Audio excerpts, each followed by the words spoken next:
애널리스트 톡톡 시작합니다. 오늘은 저희 키움증권 자동차 업종 담당하시는 신윤철 연구원 모셨습니다. 안녕하십니까? 네, 안녕하십니까. 네, 반갑습니다. 자동차 요즘 분위기가 좀 그렇습니다. 좋지 그렇죠, 않아요. 맞습니다. 그러니까 코스피는 뭐 맨날 신고가, 뭐 나스닥도 신고가, 뭐 이렇게 난리가 났는데 진짜 그 아픈 손가락 딱 하나 꼽자면 저는 자동차인 것 같아요. 맞습니다. 아무래도 그 상호관세에 대해서는 시장이 좀 영향력이 조금 많이 줄어든 것 같은데 네, 이 품목별 관세라는 게 조금 의미가 다른가 봐요. 타격이 좀 불가피한 것 같은데 어떻게 보세요? 네, 이제 뭐 말씀하신 것처럼 이제 상호관세라는 것 그리고 이제 보편관세라는 것 이런 것들은 이제 전 세계 모든 국가의 뭐 율은 다르겠지만 네. 부과를 하는 것들인데 이 품목관세라는 거는 특정 산업을 콕 집어서 여기에는 내가 별도로 관세를 관리를 하고 이제 최근에 얘기 나온 것처럼 뭐 이제 뭐 의약품이나 반도체나 이런 것들은 더 높은 관세율을 얘기가 나오기 시작하는 것처럼 예. 이제 전략적으로 미국이 이제 자국 보호를 위해서 특정 산업을 관세를 높게 매겨야 된다는 그런 곳에 지금 저희 자동차와 철강 이런 업종들이 그러게요. 선제적으로 배정이 됐던 거다 보니까 여기에 대한 협상을 사실 저희 한국도 그렇고 옆나라 일본도 그렇고 이에 대한 피해가 많은 국가들이 협상을 계속 시도하고 있음에도 불구하고 그 결과가 안 되죠, 이제 잘. 수개월째 안 나오다 보니까 네. 예, 그에 대해서는 좀 주가 측면에서 많이 불리하게 작용하고 있는 구간이 지속되고 있는 것 같습니다. 이게 진짜 뭐 어쩔 수 없을 것 같습니다. 미국이 꼭 갖고 싶어하는 그런 섹터라고 인정을 해야 될 것 같기도 하고, 근데 그렇게 인정을 해버리면 우리나라 자동차 업종에 투자하시는 분들이 굉장히 좀 어려워지는 상황이기 때문에 네. 이에 대해서 좀 돌파구를 좀 찾아보고자 이번 시간을 마련을 했고요.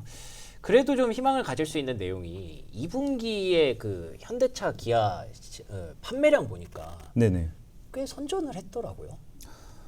예, 맞습니다. 일단 전년 동기 대비 2분기에 그 판매량은 현대차, 기아 모두 글로벌리 성장을 했고요. 네. 그리고 이제 많이들 뭐 기대하시는 하이브리드나 이제 순수 전기차들도 이제 30-40%씩 성장을 해냈습니다. 네. 네, 그리고 이제 현대차 같은 경우에는 지역별 믹스를 보시게 되면 이제 고수익성 지역으로 일컬어지는 이제 미국이나 유럽 이런 곳에서 성장이 또 나왔고, 오, 그러네요. 예, 반면에 이제 조금 아쉬운 거는 전체 판매량 성장은 이제 기아가 2.7%로 조금 더 높게 성장을 현대차 대비 하기는 했지만, 근데 보시면 아까 말씀드린 유럽이 기아는 역성장을 3% 넘게 했어요. 대신에 좀 인도가 많이 올라왔습니다. 근데 인도는 이제 기아가 계속 익스포저를 늘려가려고 하는 노력이 있는 지역이다 보니 그게 이제 그 결과로서 나타나고 있는 거긴 한데 이제 지역 믹스적인 차원에서는 사실 유럽보다는 많이 수익성이 떨어지는 지역이기 때문에 이런 걸 감안하면은 뭐 이제 현대차, 기아 모두 이번에 좀 비슷한 판매 성적을 결국엔 결론적으로 낳은 게 아닌가 그렇게 분석은 되고 있습니다. 그렇군요. 근데 이렇게 그 뭐 미국도 유럽도 사실 플러스가 날 거라고 저는 생각은 못 했거든요. 네네. 네, 관세 타격이 있다고 가정을 하면 4, 5, 6월이 2분기니까 맞습니다. 4월에 관세가 시작됐고 뭐 발효된 거는 조금 나중일 수도 있겠지만 그 뭐 이렇게 서로 이렇게 왔다 갔다 하기도 했었지만 어쨌든 뭐 최소 6월에는 타격이 좀 있었을 거라고 생각했는데 어떻게 이렇게 성장할 수 있었던 거예요? 한마디로 정의하면 선수요 효과가 현재 굉장히 강하고요. 예, 이미 소비자들도 알고 있습니다. 이 관세가 묻은 재고들이 미국으로 들어오기 시작을 하면은 당연히 자동차 업체들이 가격을 하반기에 인상해 나갈 올리겠다? 것이라는 걸 네. 알기 때문에 이제 자동차 구매 계획이 있었던 소비자들은 선제적으로 이번 2분기에 많이 구매를 하고 있는 상황이고요. 예, 이제 저희가 3분기, 4분기로 넘어가면서 이런 성장세가 지속될 수 있을지에 대해서는 좀 시장에서는 현재 의문을 가지고 있고 그게 이제 주가로서 나타나고 있다고 생각을 합니다. 그렇군요. 다 알고 있군요. 이제 관세가 부과될 거라는 걸 기업도 알고 있고 이제 소비자들도 알고 있고 그러다 보니까 기업들도 미리 재고를 쌓아놨을 거고 맞습니다. 그 다음에 소비자들도 차를 살 생각이 있었으면 관세 부과되기 전에 사야겠다라고 해서 조금은 어떻게 보면 깜짝 실적이 나온 뭐 그 정도라고 볼 수 있을 것 같은데 이게 어쨌든 판매량이고 실적으로 치환해서 보면 결국에는 뭐 비용이나 이런 것들 다 계산했을 때 어떻게 나오는지 그것도 좀 궁금하거든요. 기아 실적 전망치를 좀 가져오셨던데 네, 어떤 맞습니다. 상황인가요? 현재 컨센서스는 높다고 생각이 들고요. 아까 말씀드린 그 선수 효과가 미국에서 특히 강력하게 발생을 하면서 네. 이제 판매량은 사실 굉장히 2분기에 괜찮았습니다. 네. 예, 그리고 이제 1분기 대비 2분기 원화 절상이 있기는 했지만 그럼에도 불구하고 전년 동기랑 비교해 보면 여전히 원화는 약세이기 때문에 우호적 환율가도 분명히 이번에 있을 거예요. 그러네요. 예, 그렇다 보니까 좀 매출액 단에서는 컨센서스인 지금 현 29조 원에 거의 부합을 할 수 있을 것 같은데, 근데 이제 이익단으로 내려오면서 좀 문제가 발생을 하죠. 아까 말씀해주신 그 품목관세가 이제 이익단부터 발생이 되기 시작을 하면서 판관비에 아마 많이 붙기 시작을 할 겁니다. 그래서 현재 영업이익 3.1조 원 기하는 컨센서스가 형성이 되어 있는데 제 개인적인 추정치는 2.8조 정도로 이번에 좀 나오게 되지 않을까. 10% 이상 영업이익은 미스가 날 걸 좀 예상해야 될 것 같습니다. 이게 결국에는 이렇게 다 돌려서 치환해 보면은 계속 눈높이를 좀 낮출 수밖에 없는 그런 상황이다 보니까 결국에는 이게 주가가 맞습니다. 코스피 사상 최고치 뭐 이런 거랑 전혀 관계없는 그런 주가가 만들어질 수밖에 없는 것 같고요. 네. 이러면은 사실 뭐 중간 점검, 중간에 투자 전략 느낌으로 좀 여쭤보고 싶은데 여전히 좀 보수적으로 봐야 되는 건가요? 어떻게 보고 계세요?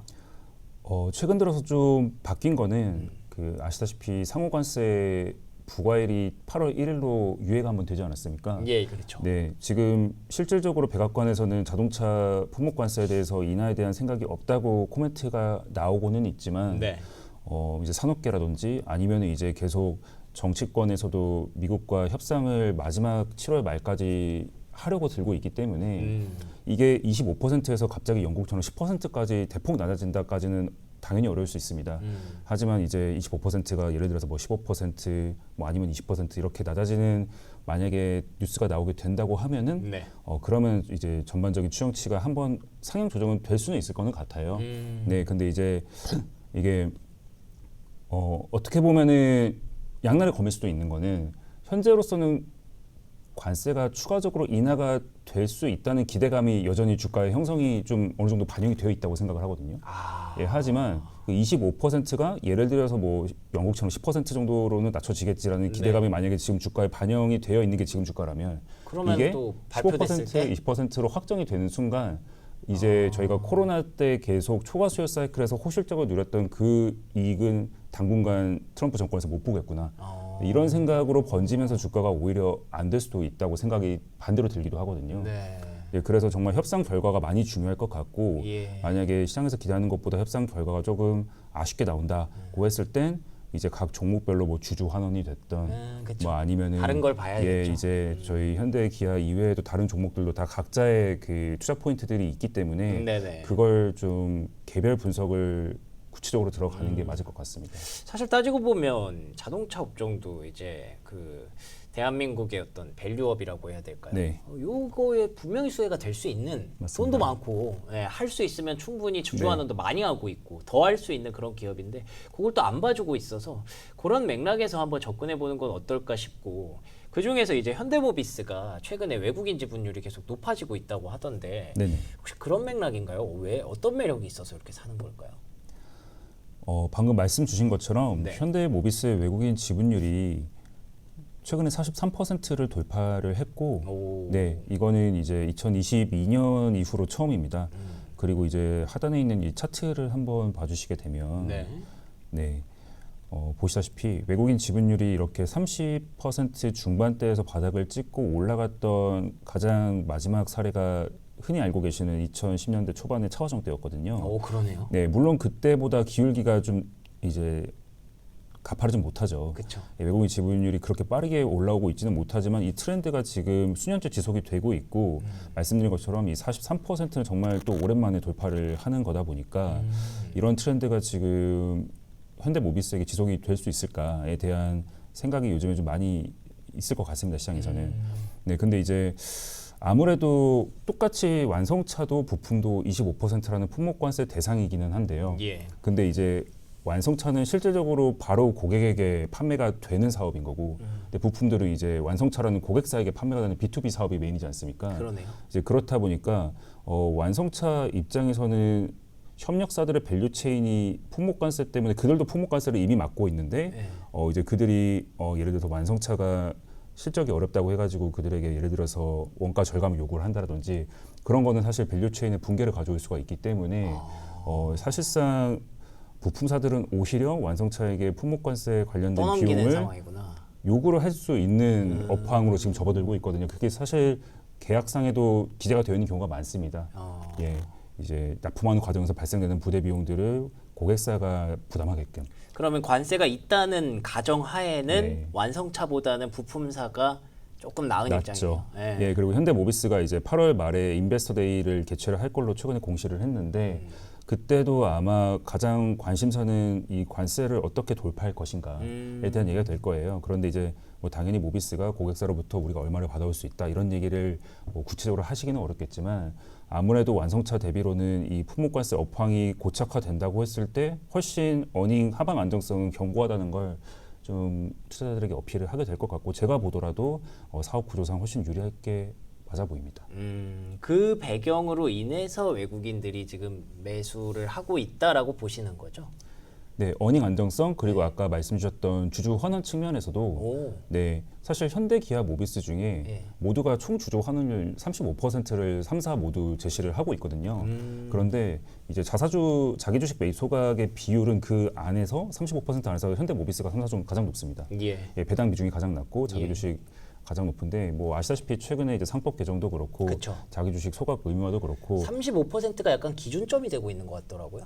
맞습니다. 네. 예, 이제 뭐 배당 성향 35% 예. 이상인 이제 상당 법인에 대해서는 배당 이제 소득 분리과세 얘기도 네네. 나오기 시작을 했고 그렇다 보니까 이 3사 중에서 현대모비스가 주주 환원 측면에서도 어떻게 보면은 가장 공격적인 주주 환원을 실제로 해내고 있는 것이기 때문에 네, 주주 환원, 어닝 안정성, 네 그리고 이제 또 많이들 뭐 생각하고 계시는 뭐 상속 증여세 개편 가능성이랄지 이런 이제 잠재적인 PBR 레이팅 요인들까지도 외국인은 많이 현대모비스에 대해서 높게 평가해주고 있는 게 아닌가 생각하고 있습니다. 좋습니다. 이 모든 게 이제 관세 때문에 참 셈법이 어려워졌는데 관세가 계속 지속된다는 가정하에서는 현대모비스가 가장 업종 내에서 탑픽이 아닌가라고 정리를 할 수가 있게 되고요. 만약에 7월 말까지 그러니까 8월 1일 이전에 뭔가 좀 관세에 대해서 바뀌는 경우가 있다면 그러면 또 얘기 다 달라질 수 있는 거거든요. 그때는 또 전략을 한번 수정해도 좋을지 그때 또 신윤철 연구원 모시고 한번 얘기할 수 있는 자리가 있었으면 좋겠습니다. 자, 일단 당분간은 현대모비스 탑픽으로 정리해 보도록 하겠습니다. 연구원님과 함께한 시간 여기서 마무리할게요. 오늘 좋은 말씀 고맙습니다. 감사합니다.